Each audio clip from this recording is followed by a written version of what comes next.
It's baby day. All right, I'm going to give you a 5-minute mindset morning. We're going to talk about how to be a coffee bean, and then I'm going to go help my best friend deliver her baby. You guys, this is like on my live life list. So if any of you say like bucket list, my husband changed my thought on that one day. I don't remember why, but we were talking about bucket lists, and he's like, I have a live life list because I don't want to wait to the end of my life to do something. I want to do it. Is that how you explained it? Doing something throughout your life. So something on my live life list, it might seem crazy. We have 4 daughters. I'm a homeschool mom. If you're brand new to the page, welcome. And you might be like, why is it on your live life list to be in a delivery room? Well, actually, I'm going to teach you a lesson real quick. I'm going to try to do it under 5 minutes. Probably won't be, maybe 10. All right. Here's a lesson for today. And it has nothing to do with the coffee bean, but it just came to my mind. I was in high school. I just graduated high school, 18 years old. I wanted to be an OB nurse. I wanted to be an OB nurse so badly. And I started school and I went to a local college near us. I remember sitting in a classroom. I think it was Anatomy and Physiology. I remember they're having a lecture and I'm sitting there just getting started. And one of the teachers, she was a nurse, went around and she had all of us say, what do we want to do when we're done with it was like a prerequisite before you started nursing school. She's like, what do you all want to do? And I was like, I want to be an OB nurse. And she looked at me and she said, you'll never be an OB nurse because there's too many of them. I guess at that time when I graduated high school in 2001, that next year, I don't know if there was an influx of OB nurses, but she's like, you'll never get that job. There's too many. And I remember at 18, like sinking in my chair and I was like, well, then I don't want to do it. Like my mom is an ER nurse. My dad is a paramedic. I know the medical field. And I said, I don't want to do it. So I legitimately went to I went to the office that day and I changed my degree. And I said, if I can't be an OB nurse, I'm not going to do this. And you want to know something? There's certain things in my life. We talk about having regrets. I love where I'm at today. It's not a regret. I love everything that I get to do, but I will tell you that I will never tell somebody that they cannot do something because you have no idea. And I remember thinking later on, like, I can't believe that nurse told me that and didn't even try to encourage me to chase after a dream because I would have been a good nurse. She was a hard-boiled I would have been a good nurse. She was a hard-boiled egg, right? If you listen to this book that we've been going through of the coffee bean, the carrot, and the hard-boiled egg. Now, anyways, don't let people squish your dreams. Here's what I'm super excited about. One of my best friends came to me 9 months ago, and she knew that it's something that I wanted to do, and I would joke, and I said, I have 4 daughters. So our 4 daughters, somebody's going to want me to be in that room because I had 4 C-sections. Now listen, I know you didn't log on to hear this, but I'm really excited because I remember telling my friend, I'm so excited that someday I get to help deliver my daughter's babies. She came to my house 9 months ago, and she said, would you like to help deliver a baby? And I was like, yes! So that's what we get to do today. I just got the phone call this morning. I'm super excited. It's on my live life list. Why? Because I think it's a miracle and I'm so excited. I had 4 C-sections. It's just different. I'm excited. So, all right. I'm really excited. Hey, what's on your live life list? I would love to know. Okay. We've been talking about how to become a coffee bean. If you don't know what I'm talking about, go watch the last 2 lives that we did. We started Wednesday and Thursday.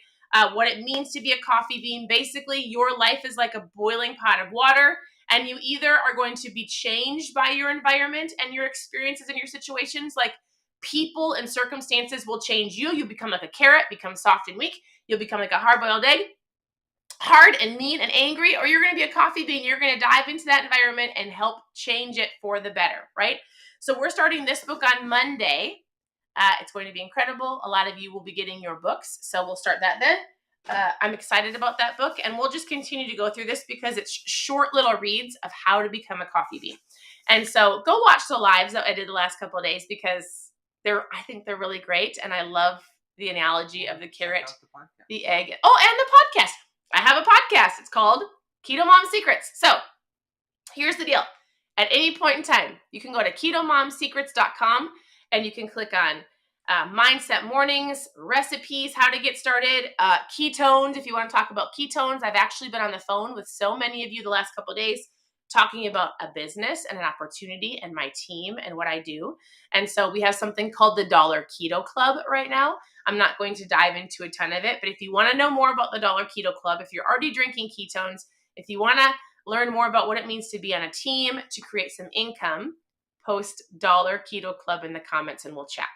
If you've actually never tried my ketones, you should actually probably drink these because I'm about to go help deliver a baby and I need all the fuel I can get. Post trials in the comments. All right, you ready? Right. Here is how to be a coffee bean.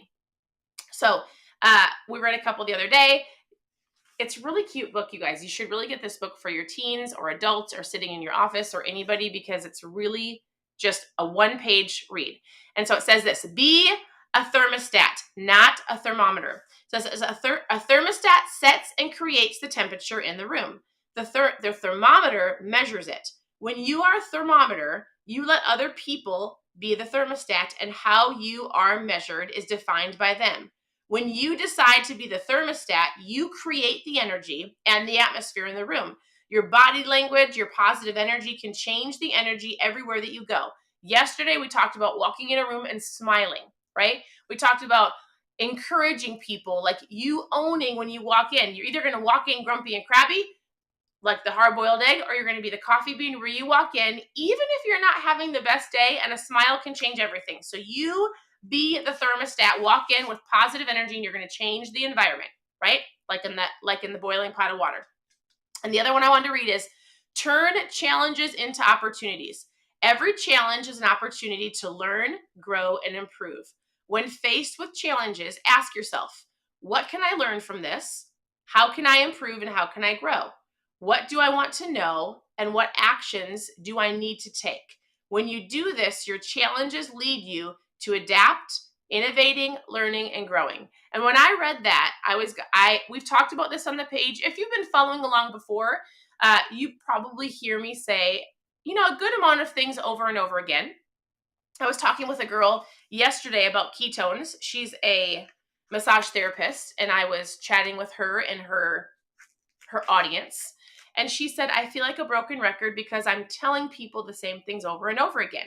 She's a massage therapist. She's like, I'm telling you about drinking water and fueling their body and eating right because it makes a difference when I'm massaging them.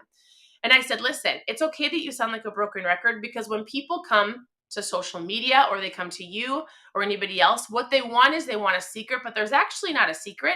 What happens is you actually need to hear things over and over again to be able to actually take action, right? So I'm going to say things like, pay attention to your mindset. You might be like, I hear that all the time.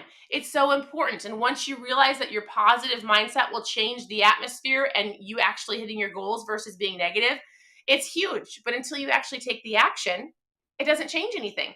And so as you read this, I'm thinking, I've said this before. I've said this phrase before. If you haven't heard it, you're going to hear it now. If you've heard it, it's a good reminder. Don't see things worse than they are.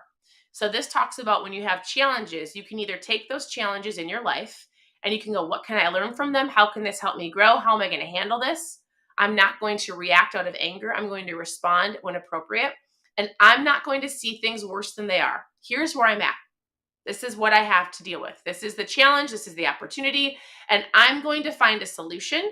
I'm going to not lose my EQ. I'm going to have a good mindset. I'm going to be thankful. I'm going to change the environment around me because I'm not seeing things worse than it is. So I love that phrase. We learned that a long time ago from our CEO. I think it was from our CEO, right?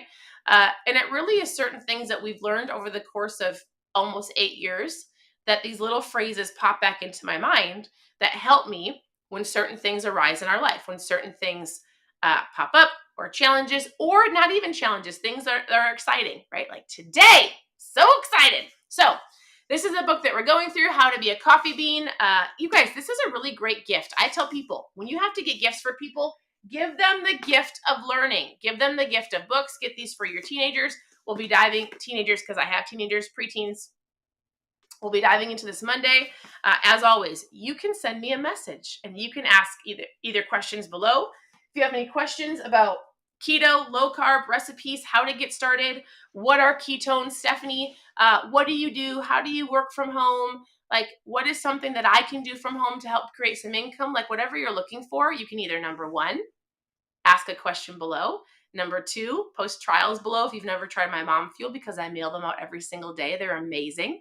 And number 3, if you want to know more about the Dollar Keto Club, which is an opportunity, a business, post Dollar Keto Club below. You guys can send me a message too. I'd love to get to know you more. I've been hopping on the phone call with so many of you.